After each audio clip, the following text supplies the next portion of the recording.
Hello everyone, ಹೇಗಿದ್ದೀರಾ? ನಾನು ಚೆನ್ನಾಗಿದ್ದೀನಿ. ವೀಡಿಯೋಸ್ ಪೋಸ್ಟ್ ಮಾಡಿ ತುಂಬ ದಿನ ಆಗೋಯ್ತು, ಗೊತ್ತೋದು. ವರ್ಕ್ ರಿಲೇಟೆಡ್ ಜಾಸ್ತಿ ಇತ್ತು ಅಂತ ಪೋಸ್ಟ್ ಮಾಡೋಕ್ಕಾಗಿರಲಿಲ್ಲ.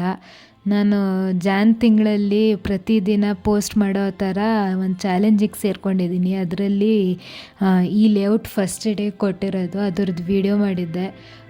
ಸರ್ಕಲ್ನ ನಾನು 0.5 ಟಿಪ್ಪಿಂದ ಔಟ್ಲೈನ್ ಮಾಡಿರೋದು.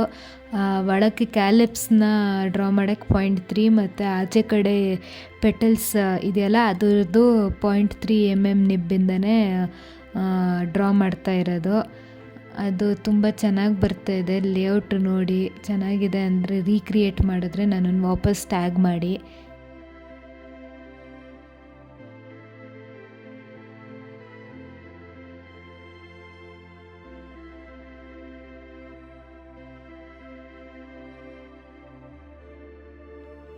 ಈಗ ಎಲ್ಲ ಪೆಟಲ್ಸ್ದು ಇನ್ನರ್ ಲೈನರ್ ಮಾಡೋಕ್ಕೆ 0.1 ಪೆನ್ನನ್ನು ಯೂಸ್ ಮಾಡ್ತಾಯಿದ್ದೀನಿ.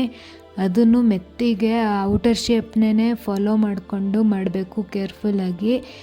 ಎಲ್ಲದು ಮಾಡಿ, ಆದರೆ ಹರಿ ಮಾಡ್ಕೋಬೇಡಿ, ಪ್ರಾಸೆಸ್ನ ಎಂಜಾಯ್ ಮಾಡಿ, ಫುಲ್ ಕರೆಕ್ಟಾಗಿ ಬರೋಂಗೆ. ನಂದಿಲ್ಲಿ ಸ್ವಲ್ಪ ಅಲ್ಲಿ ಇಲ್ಲಿ ಆಗಿದೆ. ಅದು ನಿಮ್ಗೆ ಗೊತ್ತಾಗುತ್ತೋ ಗೊತ್ತಾಗಲ್ವೋ ಗೊತ್ತಿಲ್ಲ, ಆದರೆ ನನಗಂತೂ ಗೊತ್ತಾಗುತ್ತೆ ಎಲ್ಲೆಲ್ಲಿ ಶೇಪ್ಸ್ ಹೋಗಿದೆ ಅಂತ. ಆದರೂ ನೀವು ಟ್ರೈ ಮಾಡ್ತಿರುವಾಗ ಯಾವತ್ತೂ ಹರಿ ಮಾಡ್ಕೋಬೇಡಿ. ಎಲ್ಲ ಶೇಪ್ಸ್ ಒಳಕ್ಕೆ ಫಿಲ್ಲರ್ಸ್ನ ಆ್ಯಡ್ ಮಾಡೋಕ್ಕೆ ನಾನು 0.05 ಲೆಡ್ಡನ್ನು ಯೂಸ್ ಮಾಡ್ತಾಯಿದ್ದೀನಿ. ಫಸ್ಟ್ ಲೇಯರಲ್ಲಿ ನಾನು ಸುಮ್ಮನೆ ಒಂದು ಸ್ಟ್ರೇಟ್ ಲೈನು ಒಂದು ಡಾಟ್ ಇಡ್ತಾಯಿದ್ದೀನಿ. ಆಮೇಲೆ ಅಲ್ಲಿ ಸಿಗೋ ನೆಗೆಟಿವ್ ಸ್ಪೇಸಸ್ಸು ಮೇಲ್ಗಡೆ ಲೈನ್ ಮಧ್ಯ ಮತ್ತು ಕ್ಯಾಲಿಪ್ಸ್ ಮಧ್ಯ ಜಾಗ ಇದೆಯಲ್ಲ, ಆ ಜಾಗನೆಲ್ಲ ಕವರ್ ಮಾಡಬೇಕು. ಅದನ್ನು ನೆಗೆಟಿವ್ ಸ್ಪೇಸಸ್ ಅಂತಾರೆ. ಆ ನೆಗೆಟಿವ್ ಸ್ಪೇಸಸ್ನ ಯಾವ ಕಡೆಯೂ ಎಲ್ಲೂ ಬಿಡಬಾರ್ದು.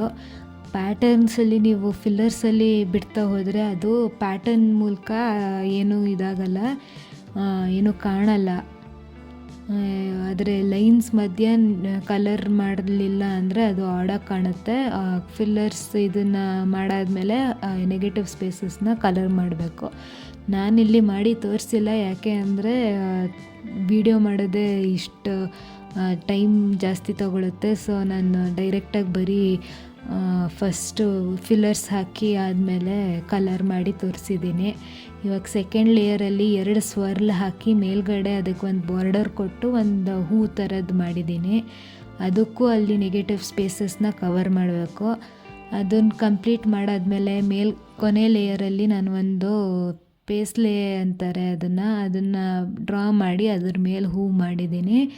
ಅದಕ್ಕೂ ಫುಲ್ಲು ಪೇಷನ್ಸಾಗಿ ಡ್ರಾ ಮಾಡಬೇಕು. ಯಾಕೆಂದರೆ ಈ ಪೆಟಲ್ಸ್ ಹೂವಿಂದ್ರೆ ಪೆಟಲ್ಸಲ್ಲಿ ನೀವು ಒಂದು ಸೆಂಟರಲ್ಲಿ ಮಾಡ್ತೀರಾ, ಅದ್ರದ್ದು ರೈಟು ಮತ್ತು ಲೆಫ್ಟ್ ಸೈಡಲ್ಲಿ ಎಷ್ಟು ಮಾಡ್ತೀರೋ ಅದರದ್ದು ಮುಖ್ಯ ಆಗುತ್ತೆ. ಅದರದ್ದು ಯಾವತ್ತೂ ಕೌಂಟ್ ಮಿಸ್ ಆಗಬಾರ್ದು. ಆದಮೇಲೆ ಇವಾಗ ನಾನು ಫುಲ್ ಫೈನಲ್ ಟಚ್ನ ಕೊಡ್ತಾಯಿದ್ದೀನಿ. ಔಟರ್ ಲೇಯರ್ನ ಡಾರ್ಕನ್ ಮಾಡಿ. ಡಾರ್ಕನ್ ಮಾಡಿದಾಗ ನಿಮಗೆ ಡಿಫ್ರೆನ್ಶಿಯೇಟ್ ಮಾಡೋಕ್ಕಾಗುತ್ತೆ ಯಾವುದು ಒಂದು ಲೇಯರಲ್ಲಿರೋದು ಅಂತ. ಇದು ಫೈನಲ್ ಆರ್ಟ್ ವರ್ಕು ನೋಡಿ. ನಾನು ಎಲ್ಲದು ನೆಗೆಟಿವ್ ಸ್ಪೇಸಸ್ನ ಕವರ್ ಮಾಡಿ ತೋರಿಸಿದ್ದೀನಿ. Thank you.